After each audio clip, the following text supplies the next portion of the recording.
and what's up? Welcome back to Cooking with Evie. My name's Yvette. If this is your first time watching, I like to post a lot of videos on hauls, cooking recipes, and other miscellaneous things. So if that sounds like it's up your alley, then you might want to consider subscribing. Today I am coming back at you with another cooking video. I'm excited. I'm getting back to cooking videos. I guess the quarantine is maybe inspiring me to work from home, but also do go to the office a few times a week, so I get a little bit of both worlds, but I am taking the necessary precautions when I am going out into the community, so no worries guys, we're all good.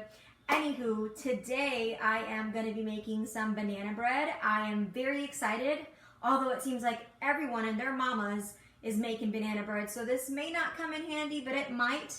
Today I am going to be trying a new recipe that I've not used before. It's from the Food Network. I'll try and link the recipe down below. I did make a few slight modifications. For example, the recipe calls for 3 ripe bananas, but I want mine to taste like banana for sure, so I put in 5 bananas. If you want to see how I made this, then just make sure to continue watching. Alright, so I am going to show you quickly some of the materials that you're going to want to have for this banana bread. Obviously, you're going to want to have something to cook it in. The recipe does say a 9 by 5, I think. Something like that. However, I'm using this. It was a beautiful wedding present from a friend. Her name is Dawn. Thank you so much, Dawn. I appreciate it. I also have some measuring cups and then 3 bowls. You're going to want to have 1 bowl for the bananas, 1 bowl for the flour, and then another one for the cream or the butter and the sugar. Got some oven mitts, and then I'm going to turn you over and show you the other ingredients you're going to want to have for this recipe. Alright, so I'm sure by now you're very well acquainted with my lovely corner here. I have either a standing mixer or a hand mixer like I have here. This is the KitchenAid hand mixer. I got it as a wedding present, so thank you so much to my aunt, Titi Evelyn. I appreciate it. You're going to want to have some bananas. Again, these are 5 ripe bananas that I just had in a Ziploc bag. I wasn't sure when I was going to make this recipe, so I went ahead and peeled them. You're going to want to have 2 eggs as well as some baking soda here that you can see. You want to have some cinnamon powder, some butter to grease the pan, as well as some butter to throw into the recipe. This butter in particular is made with real yogurt. Some milk. I am using almond milk because my stomach really cannot tolerate regular milk. So I did read online a while ago that you can substitute the same exact portions of regular milk with almond milk. So I'm going to use what it's calling for that. I have some brown sugar. The recipe does call for granulated sugar, but I'm going to be using brown sugar, and then of course some good old all-purpose flour and some baking powder. So now that you know what the ingredients are and the supplies that you're going to need are, I'm going to go ahead and get you started on making the recipe. Alright, so the recipe does call us to preheat the oven to 325 degrees Fahrenheit, which I have already done. And next it calls us to butter a 9 by 5 by 3 inch loaf pan. Obviously this is not going to be the same, but I'm pretty sure it will work out just fine. So the best way I found to grease my pan is, if you have Pam, you could probably use that, but honestly I just take a napkin and I spread it all across the loaf pan. So just kind of make sure I get a decent amount in there, and I spread it all across the sides and the corners, what have you. I'm not sure that it's gonna rise that high, but just to make sure I get it all around, this is the best way that I have. Alright, so now that that's done, the next step is to cream the sugar and butter in a large mixing bowl until it's light and fluffy, while also adding in the eggs. And it says to use 8 tablespoons, which is actually 1 stick of butter. It recommends that you have this at room temperature. And just so you know, 8 tablespoons of butter actually equals half a cup of butter.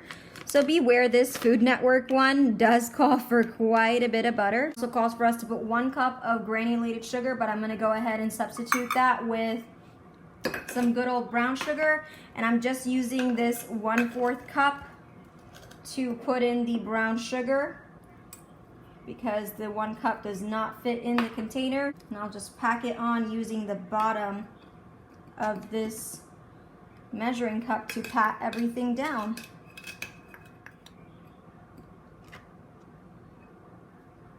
And I think by a hair we just made it. So there you go. I'm gonna go ahead and throw in the sugar. Lovely. And start by using my hand mixer to cream this. So, and it says to add 1 egg at a time. So, hope you can see that there. It says to mix it until it's smooth.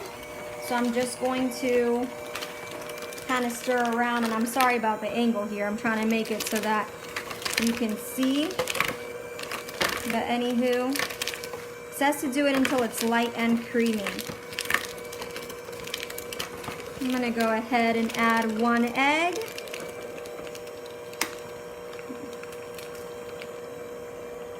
Into this.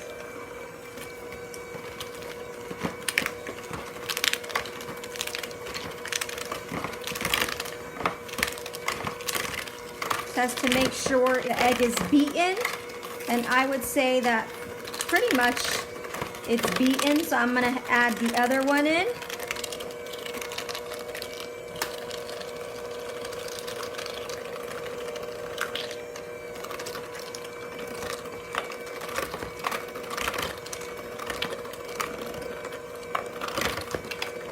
So hopefully you can see that there, it's getting creamy little by little.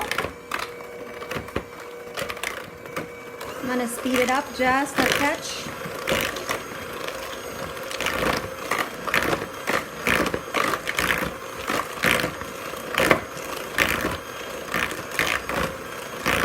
Might not be perfect, but if you ask me, I would say that's pretty creamed. So I'm gonna stop it there. And I'm gonna give this a quick rinse. All right, so while the creamed sugar and butter hang out, I'm going to do the next step, which is to mash the bananas up with some cinnamon and some milk. It calls for a teaspoon of cinnamon and a tablespoon of milk. Go ahead and throw the bananas into my little bowl here. Pretty sure that'll be enough. It says you can do it with a fork, but honestly, every time I've made banana bread, I actually find it quicker and more efficient to do it with the stand mixer, so that's what I'm going to do. All right, so let me go ahead and turn it together. It should be fine.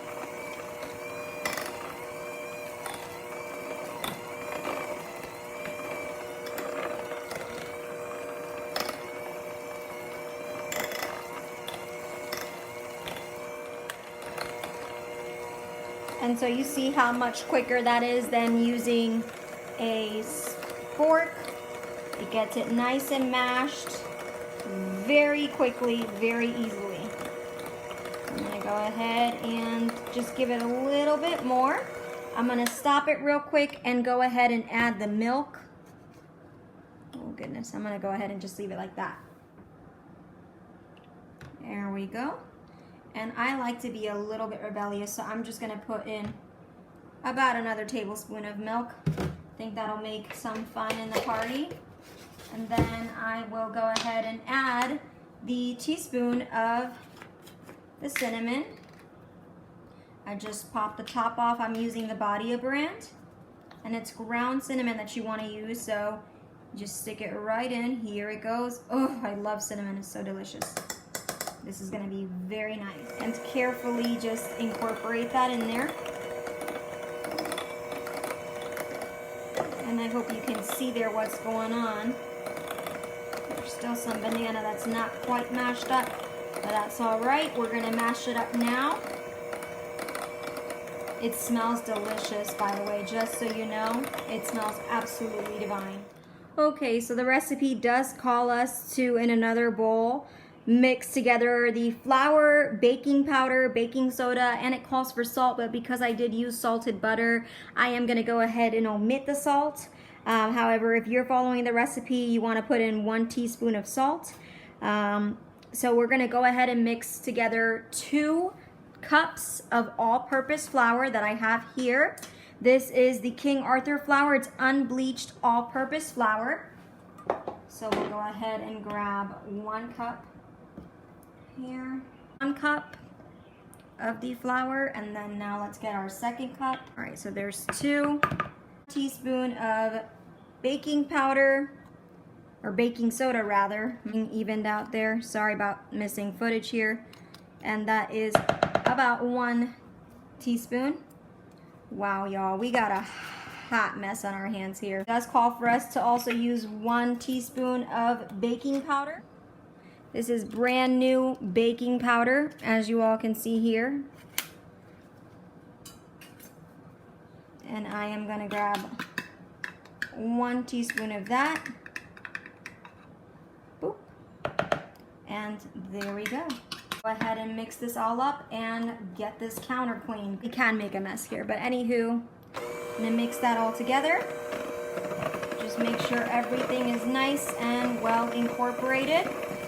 And it looks like it is, so all right, perfect. Okay, so our next step here is to add the banana mixture into the creamed mixture until it kind of melts together nicely. So I'm gonna go ahead and kind of scoop this out. I'm going to combine this on a little bit of a higher speed.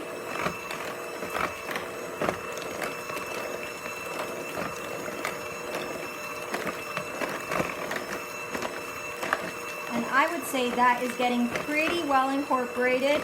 The next step it calls for you to do is to mix the dry ingredients until the flour disappears. So I'm gonna throw in a little bit at a time, about half of it in there, and work on getting that well incorporated before I add the rest of it. And it just gets right in there nice and easy. So let me go ahead and throw in a little bit more, pretty much the rest. And I'm going to mix this.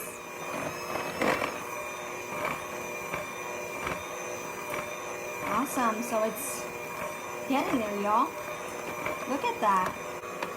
I would say that is pretty well incorporated, so I'm gonna stop it. Right, so really the last step is for us to pour in the batter into the prepared dish. And I'm just using my spatula here to scrape out the mixture and pour it in. Oh man, that looks so awesome. Love spatulas because they're very good. Scraping out all of that good banana bread mixture. Nice and easy. Nice and clean. Do you see that?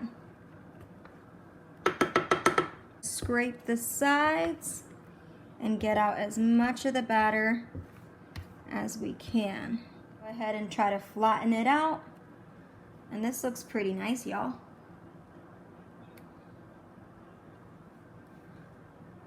Perfect. All right, good enough for me, I would say.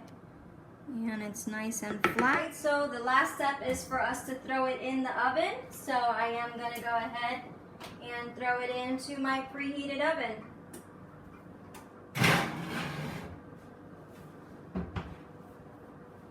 And that should do it. So it is about 8:20. It says to cook this for an hour and 10 minutes. So I'm going to check it at 9:30 and see how it is. You'll want to check it by using a toothpick and inserting it, and if no batter comes up, then you should be golden.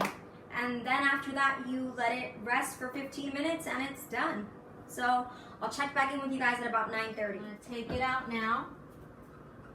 And my oh my, does that look divine. I'm gonna zoom you in closer. Okay, so that's what it's looking like. In my book, it's pretty much done, but I'm gonna go ahead and stick a toothpick in there and it is coming out clean. Oh yeah, I'm uber excited. So now it says to let it rest for 15 minutes. I didn't formally close out this video, but I want to thank you guys so much for watching. I hope you will give this recipe a try and that you'll let me know how it goes in the comments. Thank you guys again and hope you all are safe. Take care. Bye.